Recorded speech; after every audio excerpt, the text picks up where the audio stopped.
لبیک اللہم لبیک لبیک لا شریک لک لبیک ان الحمد والنعمت لک والملک لا شریک لک۔ جو خوش نصیب اسلامی بھائی حاجی اور حجہ نے پاکستان سے براہ راست ان کی فلائٹ مدینہ منورہ میں جائے گی تو انہیں نہ اپنے وطن سے احرام باندھ رہا ہے نہ ہوائی جہاز میں، بلکہ انہیں مدینہ پاک کی حاضری سے جب فراغت ہو جائے اور اب مکہ مکرمہ ان کی روانگی ہو اس وقت احرام باندھے اور اس کے نوافل وغیرہ کی ترتیب کریں۔ البتہ جو براہ راست مکہ مکرمہ جائیں گے یعنی جدہ شریف جائیں گے تو جدہ شریف چونکہ میقات کے اندر ہے اس لیے ان پر واجب ہوگا کہ وہ میقات سے پہلے احرام باندھ لیں، کیونکہ انہیں مکہ مکرمہ جانا ہے۔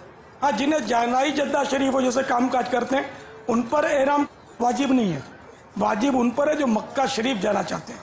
تو جو حج کے لیے یا عمرے کے لیے گئے ظاہر ہے وہ حج اور عمرہ جدہ شریف میں نہیں بلکہ مکہ شریف اس کے لیے جانا ہوتا ہے۔ تو اب یہ کہ مدینہ منورہ والوں کا تو احرام مسجد نبوی شریف سے یا ذوالحلیفہ اس کو ابیار علی بھی بولتے وہاں سے وہ نیت کریں گے، جبکہ جہاں سے دنیا سے حجاج آئیں گے وہ اپنے اپنے ملک کی میقات سے پہلے ان کو نیت کرنی ہوگی۔ یہ حدیث شریف میں یہ بیان کیا گیا کہ یمنیوں کی میقات، یمن سے آنے والوں کی میقات کوہ یلملم ہے، جبکہ پاک و ہند والوں کی میقات جو ہے نا کوہ یلملم کی سیدھ میں آنے سے پہلے احرام باندھنا ہوگا۔ کوہ یلملم جو کم و بیش 70 کلومیٹر پہلے جدہ شریف سے آتی ہے۔ جو حجیوں کی فلائٹیں ہوتی ہیں ان میں اعلان ہوتا ہے کہ احرام باندھ لیں، احرام کی نیت کرنے، اس طرح اعلان ہوتا ہے۔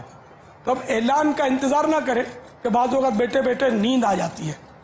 اب اگر نیند کے عالم میں بھلے چادریں آپ نے باندھی ہوئی ہیں، اگر بغیر نیت کے میقات کے اندر داخل ہو گئے نا تو پھر دم واجب ہوگا، یعنی ایک بکرا قربانی کرنی ہوگی حرم کی حدود کے اندر، اور اس کا گوشت نہ خود کھا سکیں گے نہ کسی غنی یعنی مالدار کو کھلا سکیں گے، بلکہ وہ غریبوں مسکینوں میں دینا ہوگا۔ اور اگر وہ دم نہیں دینا چاہتا تو اس سے بچت کی صورت یہ ہوگی کہ پھر میقات سے باہر آئے اور احرام باندھ کر اب مکہ مکرمہ میں داخل ہو۔ تو اس لیے مشورہ یہ کہ جو لوگ جدہ شریف پاک و ہند والے جا رہے جب ہوائی جہاز فضا میں ہموار ہو جائے، اس کا پتہ چل جاتا ہے، وہ بیلٹ باندھنے کی جو بتیاں وہ بجھا دی جاتی ہیں تو پتہ چل جاتا ہے کہ وہ ہموار ہو چکا۔ تو اب آپ نیت کر لیں، نیت بلکہ اپنے گھر سے بھی کر کے چلیں تب بھی صحیح تھا، لیکن اس میں رسک ہوتا ہے نا، فلائٹ لیٹ ہو گئی، کینسل ہو گئی کسی وجہ سے، تو اب آپ کو پھر احرام کی پابندیاں نبھانی ہوں گی۔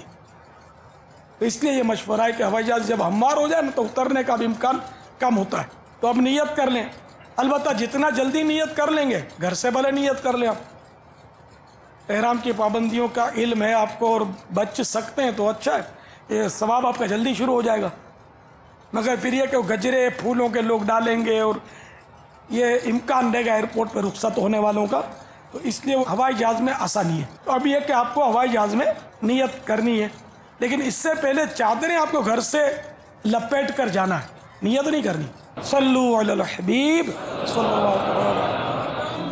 لبیک اللہم لبیک لبیک لا شریک لک لبیک ان الحمد والنعمت لک والملک لا شریک لک۔